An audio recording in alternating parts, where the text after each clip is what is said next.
आकाश के सुदूर उस कोने में एक पक्षी है जो धरती पर बहते पानी को नहीं छूता है, जो इंतजार करता है सिर्फ पहली बारिश की एक बूंद का। क्यों? क्या जिद है ये, क्या विश्वास है ये? यही है चातक और उसकी कहानी जो आज हम आपको सुनाते हैं। आप देख रहे हैं मास्टरपीस हिंदी ब्लॉग, जहां हर कहानी कुछ सिखा जाती है।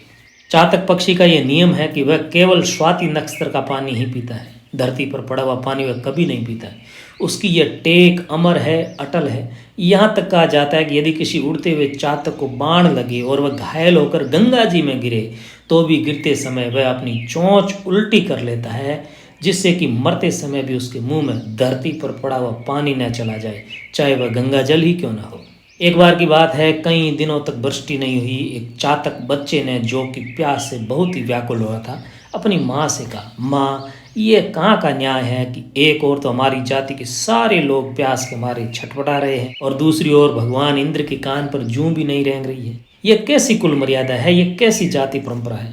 मुझे अपनी ये कुल मर्यादा, जाति परंपरा न्याय संगत नहीं लगती है। मैं तो प्यास के मारे मरा जा रहा हूँ, इसलिए भूमि पर पड़ा पानी पीऊंगा और अपनी प्यास बुझाऊं। यह सुनकर बालक चातक की माँ चात की कांप उठी और बोली, रे रे चातक, सावधान, कैसी बातें कर रहा है? चातक होकर दीन वचन बोलते हुए तुझे जरा भी लाज नहीं आई? तूने मेरा दूध पिया है, क्या तू उस दूध और अपनी जाति की मैती परंपरा को लजाएगा? अपने कुल के लोग तो मेघ को छोड़कर किसी से किसी चीज के लिए याचना नहीं करते हैं, न किसी का दिया हुआ कुछ ग्रहण ही करते हैं। अरे मूढ़, तू ये कैसी अटपटी वाणी बोल रहा है? मेघ से पानी मांगने पर यदि वह पत्थर और वज्र बरसाए, तो भी हमारा प्रेम तो उसके प्रति कम होने वाला नहीं है। चातकी ने अपने बच्चे को समझाया कि मेघ के साथ चातक का जो प्रेम है वह मनुष्य की तरह नहीं है कि अपने स्वार्थ को जरा सी ठेस पहुंचते ही चकनाचूर हो जाए।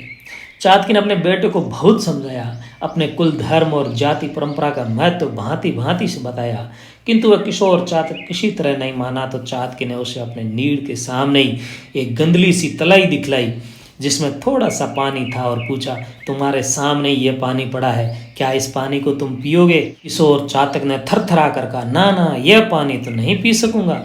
तब चातकी ने उससे पूछा, समुद्र का पानी पियोगे?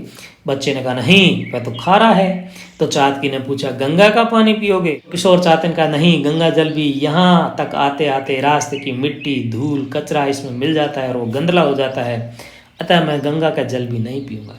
तो कौन सा पानी पियोगे तुम? चातकी ने उससे पूछा।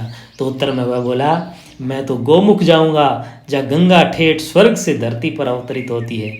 वह पानी अत्यंत निर्मल है, पवित्र है, उसे पीकर मैं अपनी प्यास बुझाऊंगा।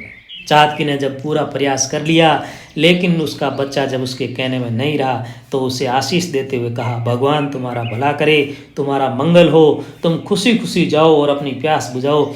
लेकिन मैं तुम्हें एक बार फिर कह देती हूँ कि तुम व्यर्थ ही जिद कर रहे हो, कोई सा भी पानी नहीं पी सकोगे, ये मेरी बात ध्यान रखना। तो किशोर चातक ने अपनी माँ की बात को सुना था, उसी तरह से अनसुना कर दिया और वह उड़ चला उत्तराखंड की ओर। अब चातक उड़ता हुआ जा रहा है। उड़ते उड़ते जब वह थक गया तो रास्ते में एक नीम का वृक्ष दिखाई दिया। वह उस वृक्ष पर बैठ गया। उसने ये निश्चय किया कि अगली मंजिल कल तय करेंगे, अब काफ़ी थक चुके हैं, इसलिए यहीं आराम करेंगे। तो उसी समय नीम के पेड़ के नीचे एक बुढ़ा किसान अपनी खटिया बिछाए लेटा हुआ था। सूर्यास्त हो चुका था, लगभग थोड़ा थोड़ा धुंधलका होने लगा था, लेकिन उस बुढ़े आदमी का लड़का जो मजदूरी पर गया हुआ था अभी तक लौट कर नहीं आया था। अतः वह किसान कुछ कुछ व्यग्र सा हो रहा था और आतुरता पूर्वक अपने बेटे के आने की प्रतीक्षा कर रहा था। उस रास्ते की तरफ देख रहा था जहाँ से उसका बेटा आने वाला था। उस किसान के जीवन का आधार एकमात्र ये लड़का ही था। दिन भर मेहनत मजदूरी करके वह जो कुछ कमा कर लाता, उसी से उसके कुटुंब का गुजर बसर होता। आखिर वह लड़का आया और बुढ़े को चैन पड़ा। बुढ़े ने अपने बेटे के सिर पर हाथ फेरते हुए स्नेहपूर्वक पूछा, आज तुम्हें इतनी देर कैसे होगी बेटा? मैं तो चिंतित हो उठा था। फिर पूछा, क्या मजदूरी मिली आज तुम्हें? बेटे ने उदास होकर कहा, बाबा, आज तो मैं खाली हाथ ही लौट आया हूँ। दरअसल आज मैं मजदूरी पर जा ही नहीं सका। बात यह हुई कि जब मैं घर से निकला तो थोड़ी ही दूर जाने पर मुझे रुपयों से भरी एक थैली पड़ी हुई मिली। मैंने सोचा जिस आदमी की यह थैली गिर गई है वह निश्चय ही बहुत ही चिंतित होगा, अतः उस आदमी को खोज कर वह थैली उसे दे देनी चाहिए। ऐसा सोचकर मैं उसकी खोज में निकल पड़ा। कुछ दूर जाने पर मैंने देखा कि कुएं पर एक आदमी बैठा है। बहुत उदास है, उसके पास ही उसकी घोड़ी बंधी हुई है, उसकी मुख मुद्रा बहुत मलिन हो चुकी है। तो मेरे मन में ये शंका हुई कि हो न हो ये थैली इस आदमी की हो सकती है। मैं कुएं पर उस आदमी के पास गया और उससे पूछा, क्या बात है भाई, आप इतने उदास क्यों दिख पड़ते हैं? उस आदमी ने बड़े ही उदास मन से कहा कि मेरे सामने जो समस्या है उसका निराकरण तुम्हारे बलबूते की बात नहीं है। फिर मैंने उस आदमी से कहा, मनुष्य सहयोगी प्राणी है, आपसे सुख दुख में एक दूसरे की सहायता करना उसका जन्मजात धर्म है। मैं भी आदमी हूँ, मुझसे जो बन पड़ेगी उतनी सहायता मैं तुम्हारी अवश्य करूँगा, लेकिन ज़रा बताओ तो सही बात क्या है? तो उस आदमी ने कहा, मैं एक जागीरदार का नौकर हूँ, पास के गांव में माल गुजारी के रुपए उगाने गया था। जितने रुपए उगा कर लाया उन्हें एक थैली में रखकर मैंने वह थैली घोड़ी की पीठ पर बांध रखी थी। पता नहीं कब कैसे और कहाँ वह थैली गिर गई। अब मैं मालिक को क्या मुंह दिखाऊंगा? मेरी नौकरी तो जाएगी सो जाएगी ही, लेकिन उससे भी बुरी बात यह होगी कि सदा सदा के लिए मेरे माथे पर व्यर्थ ही चोरी का कलंक लग जाएगा, जो कि न केवल मेरे लिए अपितु मेरे वंशजों के लिए भी हमेशा घातक सिद्ध होगा। मेरी आने वाली पीढ़ियां भी नज़र झुका के चलेगी जब लोग उनसे कहेंगे कि इसका पूर्वज चोर था। वो लड़का अपने बुजुर्ग पिता से कहता है कि उसकी बात सुनकर मेरी शंका मिट गई। मैंने उससे पूछा कि थैली में कितने रुपए थे बताओ? तो उसने जितने रुपए बताए पूरे उतने ही रुपए आना पाई समेत उस थैली में मिले। मुझे उस आदमी का पक्का विश्वास हो गया और मैंने खुशी खुशी वह थैली उस आदमी को दे दी। थैली पाकर उसे बहुत ही प्रसन्नता हुई। वह मुझे इनाम के तौर पर कुछ रुपए भी देने लगा। मैंने तो कह दिया कि हम लोग तो परिश्रम की कमाई खाते हैं, मुफ्त का पैसा कभी किसी को फलता नहीं है, मैं लूँगा भी तो मुझे नहीं फलेगा। यदि रुपए की ही मुझे भूख होती तो मैं पूरी थैली ही तुम्हें क्यों देता? तुम्हें थोड़ा ही पता था कि ये थैली मेरे पास है। घुड़सवार गदगद हो गया। उसने अपने दोनों हाथ उठाकर भगवान से मेरे लिए बहुत बहुत मंगल कामना की। बाबा, इसी में मुझे शाम हो गई और अब मैं खाली हाथ वापस घर लौट आया।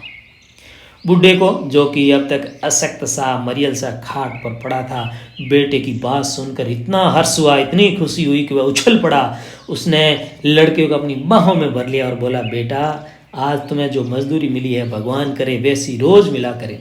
तुम्हारी धर्म बुद्धि देखकर मुझे अत्यंत तृप्ति का अनुभव हो रहा है। ईश्वर करे तुम्हारी ये धर्म बुद्धि चातक की टेक की तरह हमेशा अटल रहे।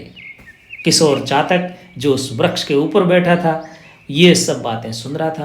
उसने ये कथन सुना कि भगवान करे तुम्हारी धर्म बुद्धि चातक की टेक की तरह अटल रहे। तो किशोर चातक घबरा गया, उसके ज्ञान चक्षु खुल गए। उसने सोचा, अरे हमारी जाति की टेक, प्राण और मर्यादा का उदाहरण तो मनुष्य भी देते हैं और उससे बल ग्रहण करते हैं, तो क्या मैं इतना अधम बनूंगा कि उसका उल्लंघन करके अपनी जाति को लजाऊं और अपयश का टीका अपने माथे पर लगाऊं?